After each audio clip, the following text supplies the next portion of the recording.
আসসালামু আলাইকুম। রাজনীতিতে নতুন নাটকীয় মোড় নিচ্ছে রাজনীতিতে। প্রতিদিনই একের পর এক নাটকীয়তা তৈরি হচ্ছে রাজনীতিতে। এখন শুরু হয়েছে শাহাবুদ্দিন চুপ্পুকে নিয়ে। শাহাবুদ্দিন চুপ্পু পদত্যাগ করতে চাচ্ছেন, স্বেচ্ছায় এটা বলছেন। এখন শাহাবুদ্দিন চুপ্পু পদত্যাগ নিয়ে এটা কারো মাঝে কোনো আলোচনা নেই অথবা কোনো সমালোচনা নেই অথবা তার এই পদত্যাগ সে কোনো আন্দোলন করতেছে সেটাও না। এখন মানুষ নির্বাচনমুখী, নির্বাচনী রাজনীতি নিয়ে মানুষ ব্যস্ত। আগামী দিনে কে নমিনেশন পাবে, কে নমিনেশন পায়নি, কে কোন দল ক্ষমতায় যাচ্ছে, কাদের কতটুকু জনপ্রিয়তা ধস নামছে। এক কথা হলো আগামী নির্বাচন নিয়ে মানুষ ব্যস্ত।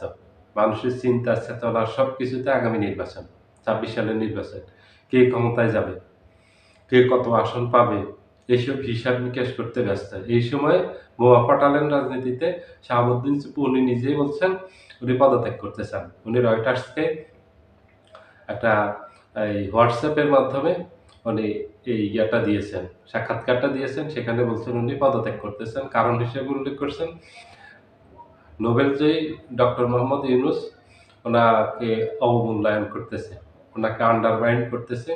গত ৭ মাস থেকে ওনার সাথে কোনো সাক্ষাৎ করেনি এবং ওনার প্রেস ব্রিফিং দেয়া এগুলি বন্ধ করে রেখেছে, ওনার বিভিন্ন সুযোগ সুবিধা বন্ধ করে রেখেছে, ওনাকে গলা টিপে ধরার মতো অবস্থায় করে রেখেছে। উনি এর থেকে মুক্তি চান, উনি পদত্যাগ করতে চান। আপাতত উনি আছেন, নির্বাচনের পরে উনি পদত্যাগ করবেন। পদত্যাগ করে উনি বিদেশে চলে যেতেন, বিদেশে চলে যাবেন। মুক্তভাবে উনি জীবনযাপন করবেন। এখন এটা রুদ্ধ একটা জীবন মনে হচ্ছে, বন্দী একটা জীবন মনে হচ্ছে ওনার কাছে। এই বন্দিত্ব থেকে উনি মুক্তি চান। হঠাৎ করে রাজনীতিতে এই বোমা ফাটানোর একটা উদ্দেশ্য আছে। একটা কথা মনে রাখবেন, রাজনীতিতে যে যখন যে কথাই বলবে তার একটা অর্থ আছে। এটা খুবই উল্লেখযোগ্য, খুবই গুরুত্ব বহন করে এই কথাগুলি। যখন রাজনীতিবিদরা বলবেন, একজন প্রেসিডেন্ট বলবেন, একজন প্রধানমন্ত্রী বলবেন অথবা প্রধান উপদেষ্টা বললেন অথবা যেকোনো একটা দলের প্রধান বললেন অথবা একটা দলের নেতা বললেন, তার একটা গুরুত্ব বহন করে। এর পিছনে একটা রাজনৈতিক উদ্দেশ্য থাকে, একটা স্বার্থ থাকে। এখন এটা কারো জন্য ভালো হতে পারে, কারো জন্য খারাপ হতে পারে, কারো জন্য মঙ্গলজনক হতে পারে, কারো জন্য অমঙ্গল হতে পারে। এই উদ্দেশ্যটা। রাজনীতি এইভাবেই চলে। রাজনীতি মানে হলো আপনার প্রতিদিন একটা কৌশল আসবে। একটা ষড়যন্ত্র হবে, একটা দলকে হটাই দেওয়ার জন্য আরেকটা দল ষড়যন্ত্র করবে, কৌশল করবে। এটার নামই হলো রাজনীতি। এখন যে হঠাৎ করে পদত্যাগ করে দিয়েছেন এটার পিছনেও রাজনীতি আছে। আর এখন মানুষ নির্বাচনমুখী। সবাই নির্বাচন নিয়ে এখন ব্যস্ত। এখন যদি সংকট দেখা দেয় দেশে, তাহলে নির্বাচনই হবে না। নির্বাচন পিছিয়ে গেলে ক্ষতি কার হবে? ক্ষতি হবে বাংলাদেশের ক্ষতি হবে। ক্ষতি হবে ১৮ কোটি মানুষের জনগণের ক্ষতি হবে। আর লাভবান হবে ভারত লাভবান হবে। ভারত দীর্ঘদিন থেকেই চেষ্টা করে যাচ্ছে বাংলাদেশে যেন নির্বাচন না হয়। বিশেষ করে ৫ই আগস্টে শেখ হাসিনা পালিয়ে যাওয়ার পর থেকে ভারত প্রাণপণ চেষ্টা করে যাচ্ছে বাংলাদেশে যেন কোনো অবস্থাতেই একটা নির্বাচন যেন না হয়। কারণ নির্বাচন হওয়ার অর্থ হলো বাংলাদেশে স্থিতিশীলতা ফিরে আসবে। আর স্থিতিশীল বাংলাদেশ ভারত চায় না। স্থিতিশীল হলে আমাদের দেশের ব্যাপক উন্নয়ন হবে। একটা দেশের রাজনৈতিক স্থিতিশীলতা অত্যন্ত গুরুত্বপূর্ণ। পৃথিবীতে যেই দেশগুলো উন্নত হয়েছে তার অন্যতম কারণ হলো রাজনৈতিক স্থিতিশীলতা। আপনি যদি উন্নত একটা দেশ গড়তে চান তাহলে আপনার দেশকে প্রথম শর্ত হলো রাজনৈতিক স্থিতিশীলতা থাকতে হবে। ঘুষ দুর্নীতিমুক্ত প্রশাসন ব্যবস্থা করতে হবে। আপনার অর্থনৈতিক নিরাপত্তা থাকতে হবে, বিনিয়োগের নিশ্চয়তা থাকতে হবে, অবকাঠামোগত উন্নয়ন থাকতে হবে। এই ৫ টা হলো একটা দেশের উন্নতির প্রধান শর্ত। আর ১ নম্বর শর্তটাই হলো রাজনৈতিক স্থিতিশীলতা। রাজনৈতিকভাবে যদি কোনো দেশ স্থিতিশীল না হয়, তাহলে সেখানে কোনো ধরনের উন্নয়ন হয় না। মানুষের ভাগ্যের পরিবর্তন হয় না। দেখেন আফ্রিকার দেশগুলোতে কোনো স্থিতিশীলতা নেই। আফ্রিকায় কিন্তু সম্পদে ভরপুর, আফ্রিকা মহাদেশ। কিন্তু রাজনৈতিক অস্থিরতার কারণে সবচেয়ে দারিদ্র দেশ পৃথিবীর আফ্রিকানরা। পৃথিবীর সবচেয়ে দরিদ্র দেশ যেগুলি আছে সবগুলি আফ্রিকাতে আছে। কিন্তু সবচেয়ে বেশি সম্পদ হলো এভারেজ সম্পদ হলো আফ্রিকাতে বেশি। ওই যে রাজনৈতিক স্থিতিশীলতা নেই, তার কারণে তারা দরিদ্র হয়ে আছে। আজ এই আধুনিক যুগে আপনারা যদি আফ্রিকার যতগুলি দেশে যান, ১টা ২টা দেশ বলতে পারবেন, সাউথ আফ্রিকার কথা বলতে পারবেন। আমি আর অন্য কোনো দেশ দেখি না যেখানে রাজনৈতিক স্থিতিশীলতা আছে অথবা ব্যাপক উন্নয়ন হয়নি। সাউথ আফ্রিকাতে নেলসন ম্যান্ডেলা আসার পর ব্যাপক উন্নয়ন হয়েছে। অবশ্য তার আগেও যে এফ.ডব্লিউ. ডি ক্লার্ক ক্ষমতায় ছিল, যাকে সাউথ আফ্রিকার কসাই বলা হয়, তার আমলেও হয়েছে। কিন্তু ব্যাপকভাবে হয়েছে ১৯৯২ সালের পর থেকে। নেলসন ম্যান্ডেলা ক্ষমতায় আসার পর উনি এক টার্ম ছিলেন, এরপরে ব্যাপকভাবে হয়েছে। সেখানে রাজনৈতিকভাবে স্থিতিশীল আছে আফ্রিকা।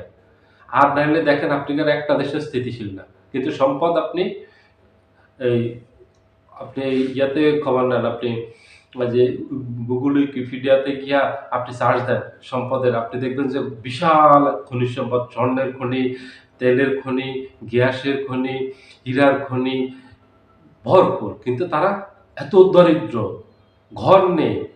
লক্ষ লক্ষ আফ্রিকানের ঘর নেই।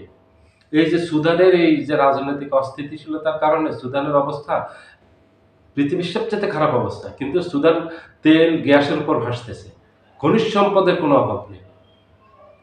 এটা হলো প্রত্যেক দেশের একটা রাজনৈতিক স্থিতিশীলতা দরকার। আর এই যে এখন রাজনীতি অস্থিতিশীল করার জন্য যে হঠাৎ করে এই ঘোষণা দিয়েছে শাহাবুদ্দিন চুপ্পু, এতে আমাদের দেশ ক্ষতিগ্রস্ত হবে। ভারত উপকৃত হবে।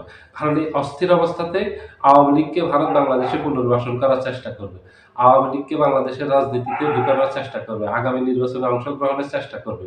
যদি রাজনৈতিক পরিবেশ অস্থিতিশীল করে তুলতে পারে। এখানে যদি একটা ঘোলাটে পরিবেশ তৈরি করতে পারে, নাটকীয় একটা কিছু ঘটাতে পারে, তাহলে ভারত সুবিধা পাবে, আওয়ামী লীগ সুবিধা পাবে।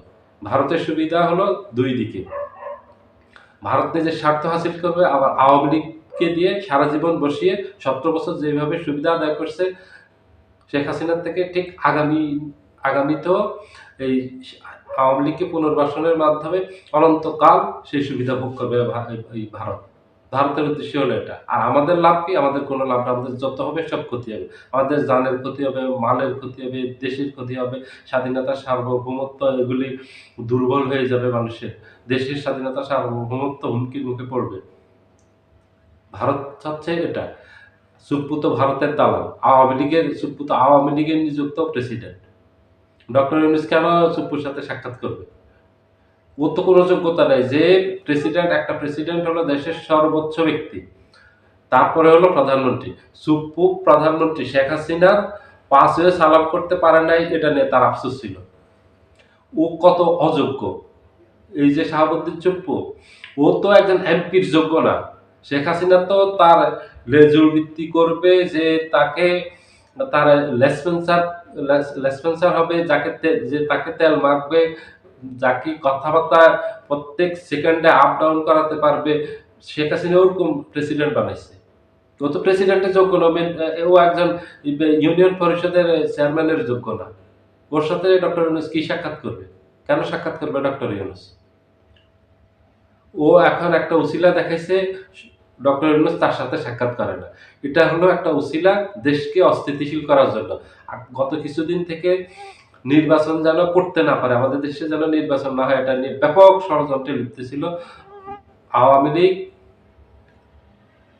ভারত, সাথে বিএনপিও। এটাই বিএনপির স্বার্থ এখানে জড়িত আছে। কারণ বিএনপির এখন নির্বাচন হলে বিএনপি ক্ষমতায় যেতে পারবে না।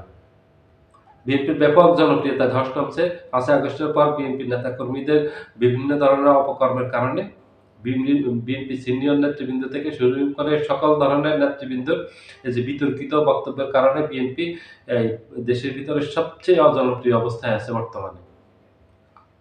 নির্বাচন পিছিয়ে গেলে বিএনপি একটা সময় পাবে, তখন আবার এই জনমত সমর্থনের, জনমত সংগঠনের একটা চেষ্টা করতে পারবে, একটা সুযোগ পাবে। বিএনপির মাথায় হলো এটা। এই জন্য বিএনপি ওই দলে যোগদান করছে।